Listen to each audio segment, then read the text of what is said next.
Hi friends, വളരെ പെട്ടെന്ന് ഒരു അടപ്രഥമൻ ഉണ്ടാക്കിയെടുത്തായിരുന്നു.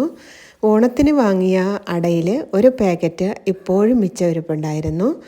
അത് ഇനിയും വെച്ച് കഴിഞ്ഞാൽ അത് കേടായിപ്പോവും. ഇപ്പം തന്നെ 6 മാസത്തിൽ കൂടുതലായി. അപ്പോൾ വൈകുന്നേരം ഉണ്ടാക്കി രാത്രിയാവുമ്പോഴാണല്ലോ എല്ലാവരും ഒരുമിച്ച് കൂടുന്നത്. എന്നാലും 2 പേര് ഇനിയും വരാനുണ്ട്.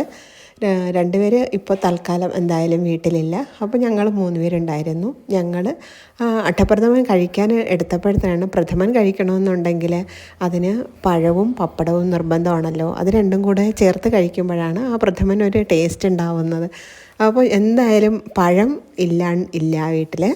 അപ്പോൾ പപ്പടം കാച്ചി ഞങ്ങൾ പായസം ഒന്ന് കുടിക്കുകയായിരുന്നു.